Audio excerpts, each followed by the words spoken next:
What schedule does Island have? Like what? Maybe what they're is going so on important? photo shoots. What is so important that they can't meet BTS? Maybe BTS is uncomfortable around kids. 안녕하세요, what is up, Ducks Quack Quack? David, and welcome back to the after show for Island. Woo, episode 7. Right? Yes.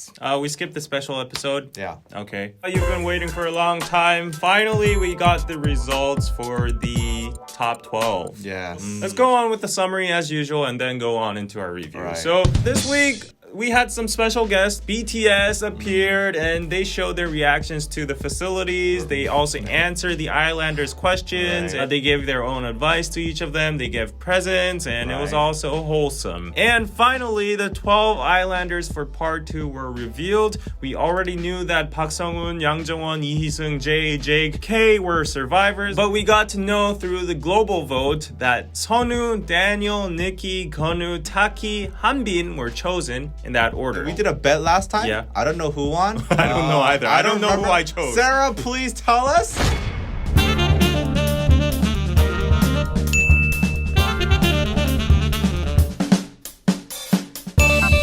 We have a tie. Also, the winner of the bet was supposed to buy pizza at Volo today, but then I totally forgot about that bet. Me too.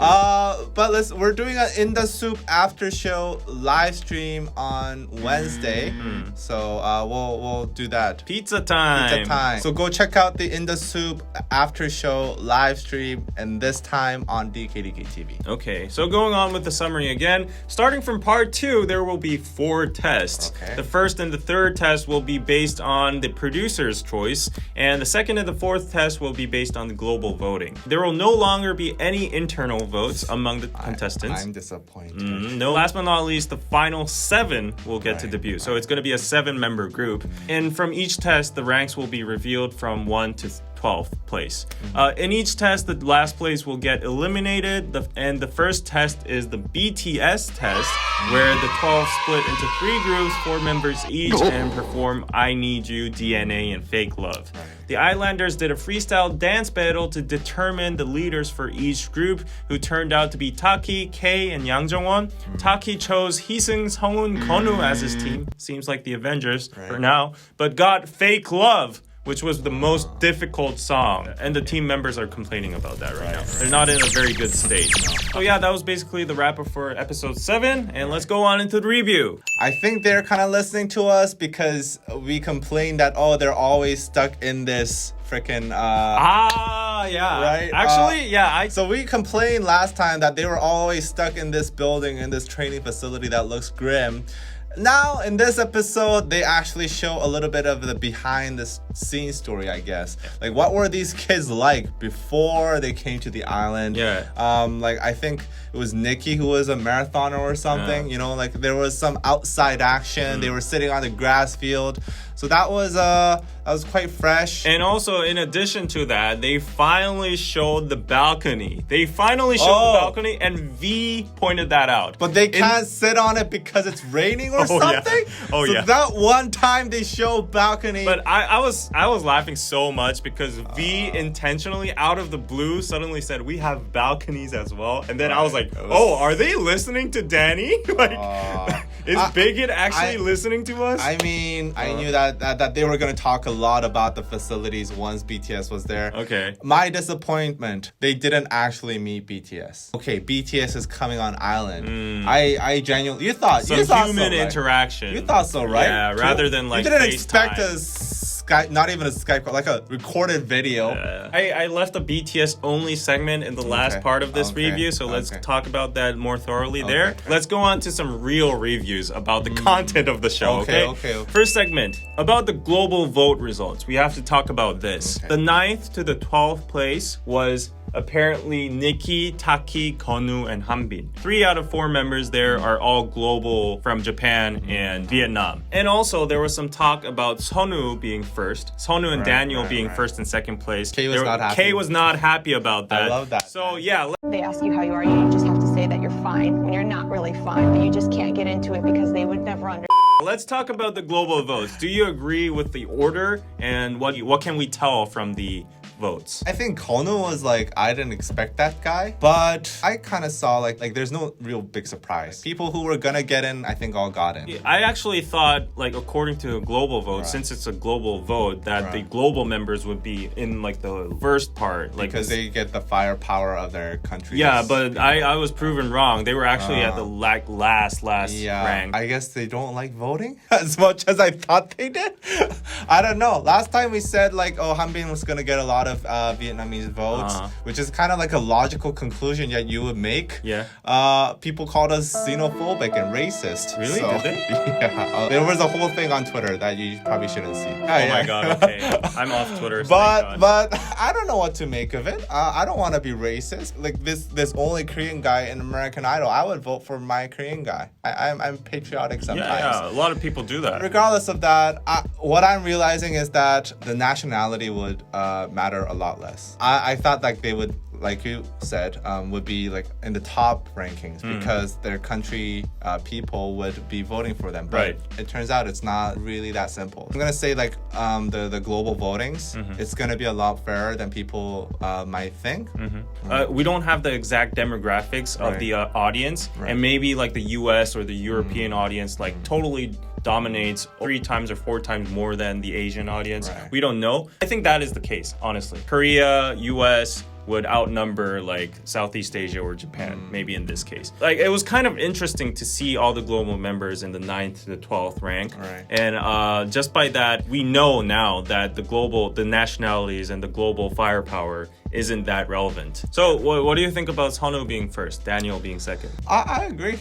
I think like Sunwoo is like the typical idol archetype, the cute boy that people really, really like. He's a likable person. I didn't see that much support for Sunwoo from like the English comments. But I think he'd be a very popular Asian pick. I think too. It's very interesting. I would really like to know the portion of each country's like voting, but like they're not going to disclose that info. So, but it's not important, right? At the end, talent is what matters. What do you think about K being so aggressive about? I love it. Oh, do you like that? I love it. He was not happy. He was like, oh, I guess the global viewers have different eyes than us. You know? Like, he was salty. And also he was like, oh, like you guys got a massage here now? I love it because that shows that K is a fighter. He believes it. He's confident in himself. I'll just say I think he's the most talented dancer in that 12th people group. I always say you could go and say that. I mean, I don't know much about dancing. 네, 딴다. But when I just see him, like I can feel like, okay, this guy is definitely gonna has be a star. Yeah, creativity. He's gonna be a star. And I love the fact that he has the balls to say something like that on TV. Yeah, he actually said like, oh, those guys are better than Heesung. Like, I can't understand that. Yeah, his facial expression the whole time, he was like, yeah, like why is this guy I don't get number one? But tactically, tactics. Yeah, tactically, there is still global votes to be happening in the future. Yeah. I don't think that was a good move to like show those facial expressions, inner thoughts out there, because if you think about it to like some extent, it's actually kind of like disrespecting the viewers' picks and the votes that he has to appeal towards in the future. So he's actually saying, I don't think you guys have like the right insight. Like, he's actually throwing an indirect message. Like, I don't think that kind of attitude would have done good to him. It's not wrong, but I feel like that was not a smart move. Sunwoo, while he's liked here,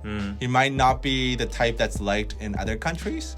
Yeah. And people who don't like Sunwoo will be on K's side. So he made a choice. But I agree, like strategically speaking, this is not the smartest move that you can make. I see K in the final 7, regardless. Yeah, he's gonna be in there. He's gonna be in there. Sunwoo's gonna be in there. Now let's talk about the dance battle. Like Taki slayed. Like all the other members were good as well, but his rocking and like his like, you know, doing those stuff on the ground. One thing that I did realize is that a good dancer to like the most uneducated person looks good, and then you can definitely see some trainees that are like unconfident. Honestly, I felt like they were all good. Really? But I could feel the trainees that were comfortable with freestyling and who are not. I could see some trainees that had like pre-practiced moves, like they had this choreography. They had a routine in their mind, and they were just like kind of changing that according to the beat. But other people who are really just grooving to the beat, I could notice the difference between. It's hard to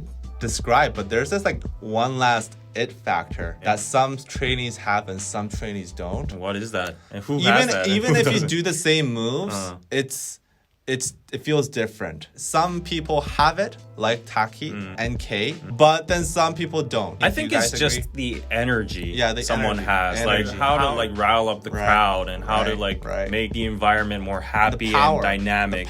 Confidence inside you, stuff like that. Yeah, I could see the difference between like the rehearsed ones and the real freestyle spirits. And now finally, like half of the show was BTS. So like, what do you think about BTS's role and appearance and its effect on Island? I'll say it again. Kind of disappointed that they didn't get to meet in person. Okay. I understand schedules and maybe even like Corona. Yeah. Maybe, I don't know. I liked the part where they actually gave some advice. Okay. That was really sweet. I don't remember if it was Hanbin.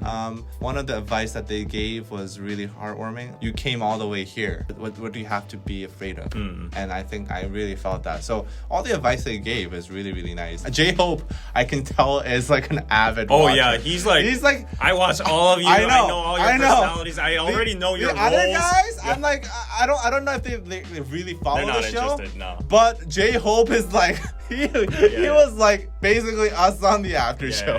He was so excited. So I really like that. But again, next time I want them to meet. Seriously, I want them. Do you think there's gonna be a next time? I hope so. I definitely think so. So BTS is gonna reappear on the show. Right. Again. I think T/T is also gonna appear. Oh yeah. I can see that. And then the Heesung and T/T meeting, that's gonna be dramatic. And then there's gonna be drama over. They're probably not gonna be drama, but it's gonna be like hugging. And like you finally made it. One of the questions from the contestants were Heesung asked about how do you become a true good leader, and maybe that means that he has leader role in his mind. And RM actually answered that. And his answer to that was kind of interesting. He said, like, cannot define what a leader is. He said, I guess it's like getting off your ass one more time than the members. That was pretty inspirational. I think he put it in a good way. Their advice was actually very gold, and they were very candid. And that funny part when Kay was like, I'm not handsome, so what should I do? J-Hope and Sugar were like, we also debuted. What are you talking about? That part. And then them like teasing V, like V was saying like, but you have attractiveness, like you have your own unique appeal. And then the members were saying like, well, look who's speaking, you know, V's talking right now. The least credible person.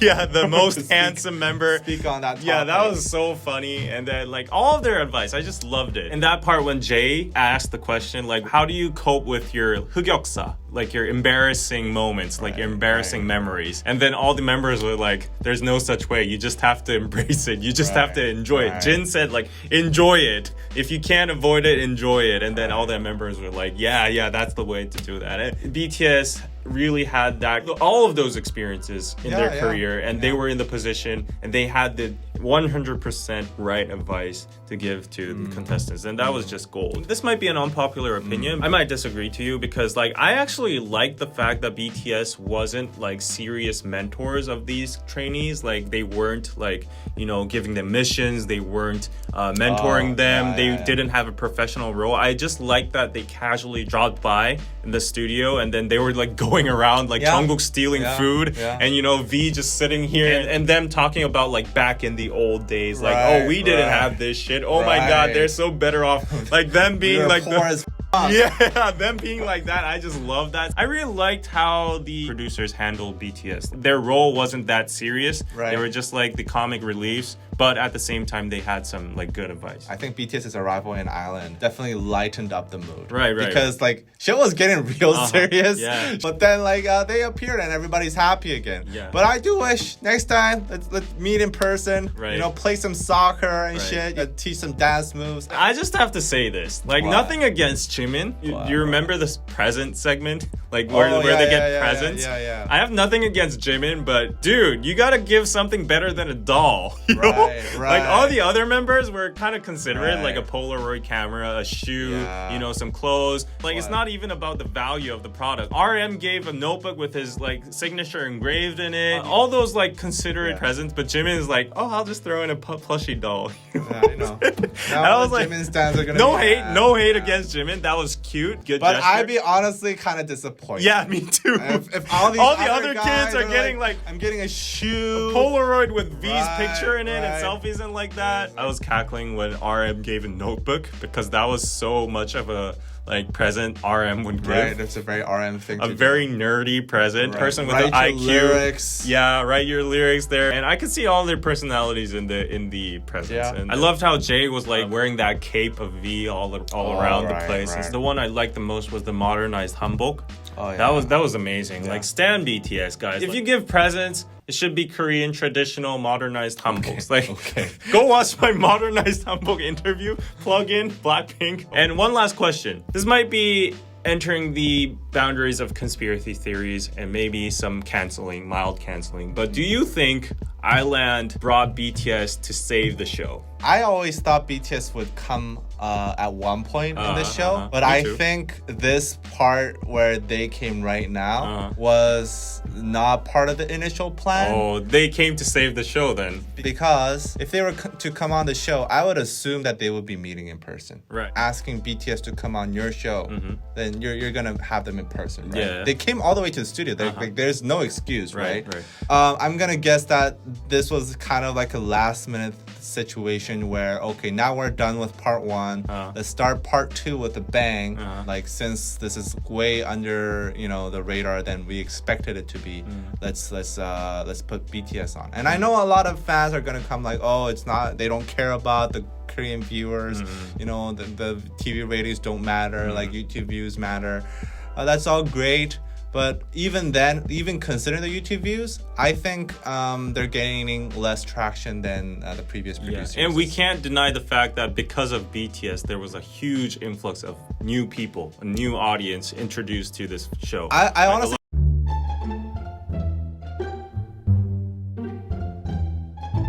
I initially thought BTS would appear in like more in the latter part. Yeah, like the final boss. Yeah, like the finals. Like you finally get to meet BTS. This is what I don't understand. BTS came on the show. Islanders are always there. So why aren't they meeting the members of BTS? Where were they? Oh wait, this is we're getting on to something. Yeah, they weren't in the room, they weren't anywhere. Maybe BTS dropped by during that COVID incident and everyone was evacuated. Is there like a COVID protocol where they can't meet other outside people? It's so weird. Like, why? Yeah, like the Islanders are supposed to be there like all the time. 24/7. Right. But wouldn't it be more TV friendly to have Island and BTS in the same scene, in the same shot, meeting each other? Right. That would cause way more interaction and like hype for Island than BTS doing a video. A logical TV producer with the right mind would never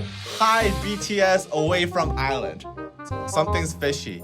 I don't know what it is. I'm not saying it's like fixed or anything. I mean, maybe the Islanders had some kind of other schedule. What schedule do they have? They're supposed to be in there for 24 hours a day. They could be shooting other stuff outside. What? MV? And if you have BTS to come in, you cancel your f***ing MV shoot, right? Like if BTS is coming into your freaking studio, I don't care what you have. You cancel your meeting. You cancel your shit. Right now, we right? can only just think it was a schedule difference. What schedule does Island have? Maybe what they're is going so on important? photo shoots. What is so important that they can't meet BTS? Maybe BTS is uncomfortable around kids. Like that makes no sense. Hey. They're UNICEF people. No, BTS has to be in a controlled environment. Islanders are uncontrollable. You got like Jay, my boy here, going all like fucking all off and shit. And K being offended. I don't know. Maybe BTS was just comfortable by themselves. Okay, so, I'll drop it, but come on, guys, you can't deny the fact that it's kind of like weird. Awkward.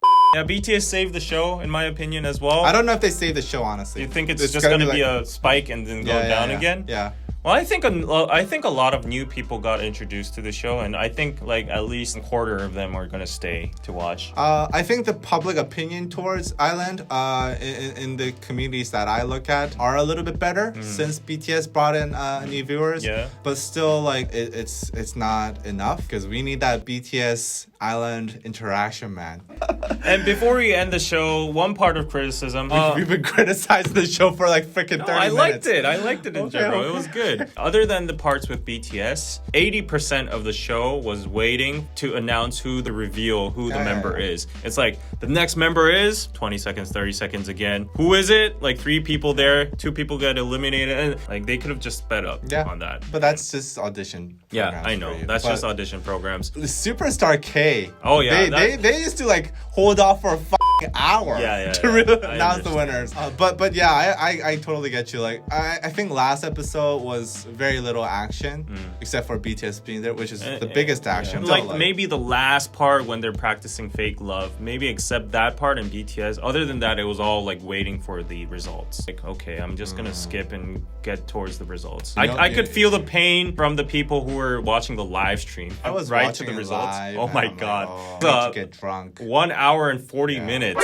Really? Yeah. Oh fuck. Watch that shit live? Oh my god. One last thing for the next BTS interaction that we're gonna have in Island. I'm obsessed with this. I want BTS be in a costume. So random. Black hooded people, you know, that are appearing for the choreo. Take off their hoodies and then it's BTS and everybody's like, oh my god, it's BTS. They would be the back dancers. There you go. I just gave you a free idea, producer. And I actually think Big Hit and CJ is watching our show because a lot of feedback is getting applied. For example, Baeunjung was brought in. Right. Baeunjung's a We asked female for producer. A female voice. Finally. Also, like someone badass, like Jessie. So Baeunjung, obviously. Baeunjung was there. People were intimidated. Yeah, so Big Hit is watching. Okay. And last but not least, let's pick the top 7. Okay. And I think it's maybe too early. Like we can't judge anything. I'm just gonna pick my favorites. Heeseung, Jay, Taki, K, Sunwoo, Nikki. So 3 Japanese people, and I don't know the last one. I'm gonna pick Sunghoon, Jungwon, Heeseung, Jay, K, Sunwoo, and Daniel. I'm gonna include Yang Jungwon in my last pick. So there you go. Who's gonna be the final Island? Our picks will change throughout the after shows. So. I'm excited for the next challenge, the BTS challenge. I'm definitely excited to see some K-drama, K-Sunwoo drama. Yeah, hope you guys enjoy the show, and we'll see you in the next one in episode 8. And also in the Soup after show as well. Right. BTS fans. In this stage. So see you guys next time. Bye. Bye.